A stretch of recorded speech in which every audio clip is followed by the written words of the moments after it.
အားလုံးပဲမင်္ဂလာဗျဒီပေါ်ရီဒီပါဖေးပေးနဲ့ဒါ YouTube channel ကနေကြိုလိုက်ပါတယ်ကျွန်တော်ဒီဖောက်ပြီးမဲ့အကြောင်းအရာဒီကတော့ဒီနေ့ဖက်နဲ့အစောပိုင်းမှာရှင်းပိုင်းကစားခဲ့တဲ့ဒီ Manchester United အသင်းနဲ့Athletic Bilbao အသင်းတို့ရဲ့ဒါ Europa League Semi Final ဒါဒုတိယအကျော်ပွဲနေဖြစ်ပါတယ်ဒါပထမအကျော်မှာတော့ဒီအားလုံးသိပြီးတဲ့အတိုင်းပဲဒီ Manchester United ကဒီ Bilbao အသင်းရဲ့အင်ကွင်းမှာဒီ3ဂိုးပြတ်တဲ့အနိုင်ရရှိခဲ့ပါတယ်ဒုတိယအကျော်မှာတော့ဒီ Athletic Bilbao အသင်းကဒီမတင်မှတ်တာတွေလုံးပြနိုင်မလားဆိုတဲ့မျှော်လင့်ချက်နဲ့အားလုံးကစောင့်ကြည့်ကြပါလေတကယ်တမ်းကစားတဲ့အခါမှာလည်း Athletic Bilbao အသင်းဟာဒီပွဲစားတဲ့ဆိုတာလည်းဒီစပိန်အသင်းတွေရဲ့ပုံစံတိုင်းပါဗျာဘေးချက်တွေတိစောက်တယ်နောက်ပြီးတော့မြန်တို့မြင့်တဲ့ဒီစကိုမက်လူအဲဘာလူဓာဂျိုလူကစားသမားတွေပူဝါနေဒီ Manchester United အသင်းရဲ့ final တက်ဆုံးအတွင်းမှာပဲဒီဘေးချက်တွေတိစောက်ပြီးတော့9ရောက်တူစားတော့တွေ့ရတယ်ဒါပေမဲ့ Manchester United ဘက်မှာလည်း Aspen တို့လိုစွန့်ရင်မြင့် tracker တွေကသူတို့ရဲ့ tracker တွေဖြတ်ထုတ်မှုတွေကဒီပွဲစဉ်မှာထက်ကိုအရေးပါခဲ့တယ်သူတို့ရဲ့ဥရောပအတွေ့အကြုံရင့်ကျက်တဲ့ဒီကစားဟန်တွေအသင်းတိုင်းပဲအသင်းကတန်ဖိုးမြင့်တဲ့ကစားတဲ့အချိန်မှာသူတို့လိုအပ်သလိုတန်ဖိုး short ချကစားသွားခဲ့တာလေလိုတဲ့အချိန်မှာဖောင်းပြတဲ့ဟာတွေကဒါ Manchester United အတွက်ချက်ကို effective ဖြစ်ခဲ့တယ်ဒီနေရာမှာ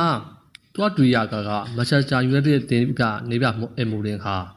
ဒီနေ့ပွဲစဉ်ကိုသူ့အနေနဲ့အနိုင်ရဖို့အထိဒါယူရပြီးတော့ဒါကစားတာတော့ဒါတွေ့ရတယ်ဒီလိုပွဲတွေမှာဆိုလည်းဒီခနာချူကဒီ counter quiz counter တွေကတစ်ဆင့်ခနာချူနေနဲ့ကိုသမားနဲ့တူးချင်းတွေ့နှစ်ကြိမ်ထိကန်ခဲ့ရတယ်ဒီမှာတော့ဒါသူ့ရဲ့ဘလုံးထဲမှုအားလင်းမှုကြောင့်ကိုမရဘူးဒုတိယအချိန်မှာတော့သူ့အနေနဲ့ခရီးပါကိုကြော်ထည့်ပြီးမဲ့ဒါကိုပေါ့မတည့်ခဲ့ဘူးပထမပိုင်းမှာဒီ Manchester United ဘက်ကဒီ long spread တွေ short spread တွေနဲ့တူဒီ Bilbao ဘက်ကိုquick counter တွေတစ်ဆင့်ဒါ9ရလို့နီးပါတိုက်စစ်စင်ကစားနိုင်ခဲ့ပေမဲ့ဒါပြန်တဲ့9ရောက်သွားတဲ့အသင်းကတော့ဒါဘီဘောင်အသင်းဖြစ်ပါတယ်ဘီဘောင်အသင်းတို့ကအဖွင့်ကိုတော့ဒီပွဲချင်း30မိနစ်မှာဒီနောက်ကကစားမန်ယူနောက်ကကစားသမားဟယ်ရီမကွမ်ယာရဲ့လူပေးမှားမှုကနေပဲဒီဘောင်အသင်းရဲ့ဒီစပိန်ကွင်းရဲ့ကစားသမားမီကီချက်ကူဆာကနေပြီးတော့ဒီ30ခိုက်အကွာနေပြီးတော့ကိုစီပါဦးနာနာရဲ့စေပါစီထောင်တွေကိုလှလှပါကန်နေပြီးတော့ဒီဘီဘောင်အသင်းတို့ကအဖွင့်ကိုရယူပြီးသွားခဲ့တာဖြစ်ပါတယ်အဖွင့်ကိုရယူပြီးနောက်ပိုင်းမှာတော့ဒီဘီဘောင်အသင်းကဒီ Manchester United ဘက်ကိုဒါဖိပြီးတော့ဒုတိယမြောက်သွင်းကိုတွင်းသွားမလားဆိုပြီးတော့ဒါပေးသက်တွေကဒါဂယူထားပြီးတော့ဒါစောင့်ကြည့်ရတဲ့အခိုက်အတန့်နဲ့ရှိနေခဲ့ပါတယ်ဒီနဲ့ဒုတိယပိုင်းပြန်စားချိန်မှာလည်းပြပောအသင်းကဒါသူ့ရဲ့စပိန်ပုံစံအတိုင်း position နဲ့ယူတယ် traveling တွေ short speed နဲ့တူ Manchester United အသင်းရဲ့ final တဆုံးကိုဒါထိုးဖောက်တိုက်စင်ကစားနေတာတွေ့ရတယ်အဲ့ရှိမှာကဒီအသင်းနှစ်သင်းကပွဲချိန်မိနစ်60နောက်ပိုင်းမှာဆိုရင်တော့ဒါအသင်းတွေကတကယ်တင်ကစားရမယ့်အချိန်မှာဒီတွားပြောတာအသင်းနှစ်သင်းရဲ့ကြိုက်ခံမှုအနေထားပဲဒီမှာတခုကြည့်တာကဒီ Manchester United ကပထမအကျုံးမှာလဲဒါ3ဂိုးပြတ်နေတာအနိုင်ရရှိပြီးဖြစ်တယ်နောက်တစ်ခုကဒီ Manchester United ကဒီအမှန်ပြီးဖလားမှာ effective ဖြစ်တော့အမှန်ပြီးဖလားက result တွေသူ့ရဲ့အသင်းတွေ effective ဖြစ်ဘူးဒီတော့ Manchester United ဒီပြအမ်မူတွေဟာတူတလာပဲယူရိုပါလိမှာဒါဒီအားဆိုင်ကစားတာကိုတွေ့ရတယ်ဘီဘာအိုကတော့မတူညီတဲ့အခြေအနေတစ်ခုမှရှိတယ်အခြေအနေကတော့ဒီဘီဘာအိုအသင်းဟာသူ့ရဲ့စပိန်လာလီဂါမှာလည်းအဆင့်4နေရာအတွက်ဒါတိုက်ပွဲဝင်နေရတယ်ဘီဘာအိုက62မှတ်အောက်ကရီရဲ့ဘတ်တစ်နဲ့ဒါဘီလာရီရဲ့တို့ကလည်းတိတ်မကွာတဲ့အနေထားကပဲဒါဘီဘာအိုကိုဒါဖိအားပေးနေတဲ့အနေအထားရှိတယ်ဒီမန်ချက်စတာယူနိုက်တက်နဲ့မကန်ခင်မှာလည်းဘီဘာအိုအသင်းဟာဆိုရီတဲ့အသင်းအင်ကွင်းမှာတွားပြီးတော့ဒါဂိုးမရှိသေးနဲ့ဒါကန်ထားတယ်ညှက်ကန်ထားတဲ့အနေအထားမှာရှိတယ်ဒါပြင်ဒီနေ့ပွဲချိန်မှာလည်းအသင်းရဲ့အားထားရတဲ့ဒါဝီလီယံညီကူကဒါပါဝင်လာလိုက်မရှိတော့လည်းတွေ့ရတယ်အဲ့ဒီအကျိုးတရားမှုကဘာဖြစ်တယ်ဆိုတော့သူတို့အနေနဲ့တကယ်တင်ကစားမဲ့အချိန်မှာညီပြူကပြောင်းလဲရမဖြစ်မနေကိုရဖို့ကြိုးစားမဲ့အချိန်မှာအသင်းရဲ့ strike ကအဲ့ထွက်မလာတော့ဒါကိုနားလေတဲ့ဒါလီဗာအမ်မူလင်ကသူအသင်းရဲ့တန်ဖိုးမြင့်နေတဲ့ဒီတက်စစ်ကစားသမား3ကိုကောက်ထည့်တယ်မစ္စမောင်ကောအာမက်ဒီယာလိုရောမစ္စမောင်ရဲ့အာမက်ဒီယာလိုပဲလူရှိုးလူပြောမယ်ဆိုအမြန်ကောင်းလို့ဒါထည့်သွင်းကစားပြီးတော့သူ့ရဲ့တန်ဖိုးသူအသင်းရဲ့တန်ဖိုးကိုသိတာမြင့်တင်လာတယ်Manchester United ကတစ်ချိန်လုံးညီပါမှာဒီ total bet ဒီ aggressive bet တွေနဲ့ခံစစ်ပုံစံနဲ့ quiz counter ကနေကစားနေတဲ့ပုံကနေပြီးအသင်းကတိုက်စစ်မြင့်ဖို့အချိန်မရှိတဲ့တိုက်စစ်မြင့်ဖို့အတွက်အဓိကကစားသမားတွေကိုထည့်သွင်းနိုင်ခြင်းမရှိအချိန်မှာဒီကအမ်မိုလင်ကသူ့ရဲ့အတွေ့အကြုံသူ့ရဲ့ quality ပေါ့ဗျာသူ့ရဲ့ quality နဲ့အမြန်ကစားသမားတွေထည့်ပြီးတော့ဒီပွဲစဉ်ရဲ့ result ကိုဒါချိန်ပိုက်တာပဲပြအမ်မိုလင်ရဲ့လူစားလမ်းမှုတွေကဒီပွဲတွေမှာလည်းမဟုတ်ဘူးကြံခဲ့တဲ့ပွဲစဉ်အများမှာ Manchester United ကသူ့ရဲ့ကစားကွက် အသင်းသားတွေရဲ့အနေထားရဒါ reliable မဖြစ်ပေမဲ့ဒါနိဗ္ဗာန်အမိုတွေကသူ့ရဲ့အတွေ့အကြုံနဲ့ဒီကစားသမားတွေအချင်းပြောင်းကနေတစ်ဆင့်လိုအပ်တဲ့ရလဒ်တွေကိုဒါတော်များများယူနိုင်ခဲ့တာကိုလည်းဒါနိဗ္ဗာန်အမိုတွေလက်ထက်မှာမန်ချက်စတာယူနိုက်တက်မှာဒါတကယ်မြင်တွေ့ရတဲ့အချက်ပဲအဓိကတော့ဒီနိဗ္ဗာန်အမိုတွေကပွဲရဲ့အခြေအနေကိုကောင်းကောင်းကြီးသုံးသပ်တတ်ပါတယ်နိဗ္ဗာန်အမိုတွေကဒုတိယဘိုင်းမှာမစ်ဆယ်မောက်အာမတ်ဒီယာလိုနဲ့လူရှိုးတို့ကိုထည့်သွင်းပြီးကစားလိုက်တဲ့အခါမှာတော့တစ်ဖက်အသင်းဟာမန်ချက်စတာယူနိုက်တက်ရဲ့မက်ဘရန်အောက်ကိုကျိတ်သေးပေါက်ကိုကြောက်သွားတယ်တစ်ဖက်ကနီကိုဝီလီယန်တို့လို quality မြေကစားသမားတွေမပါဝင်နိုင်တဲ့အချိန်တစ်ဖက်ကတိုက်စစ်မြင့်နိုင်တဲ့အချိန်မှာဖီအားချနေတဲ့ပြပါကိုဂိုးလည်းမဖြစ်မနေလိုနေတဲ့ပြပါကိုသင်ကပိတ်ကစားလို့မရတဲ့အနေအထားတစ်ခုမှာမန်ချက်စတာယူနိုက်တက်ရဲ့အကွက်အောက်ကိုရောက်သွားခဲ့တယ်အကွက်ကိုရောက်သွားပြီးတော့တိတ်မကြပါဘူးပွဲကြီး92မိနစ်မှာပဲ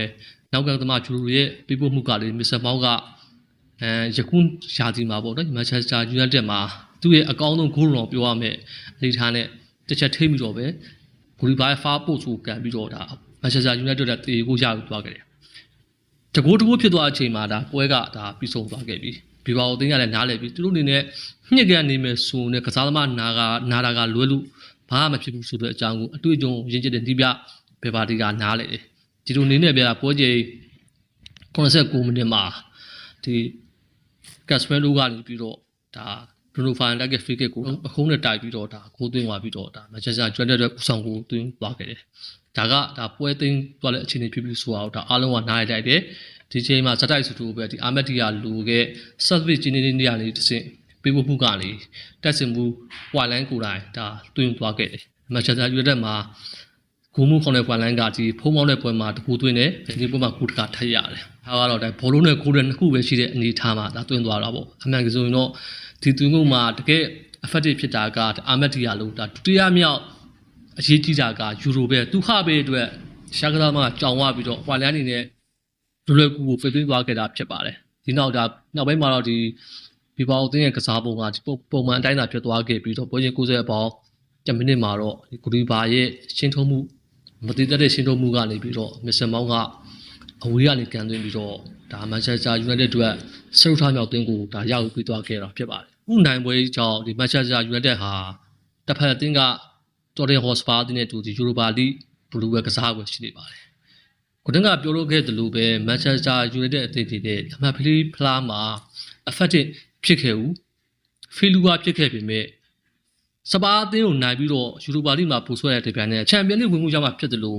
ဖလားတစ်လုံးကိုလည်းစုခုပြီးတော့အခုယခုရာသီကိုအောင်မြင်စွာပိတ်သိမ်းနိုင်မယ့်အနေအထားမှာရှိနေပါတယ်ယခုတက်တဲ့ဒါ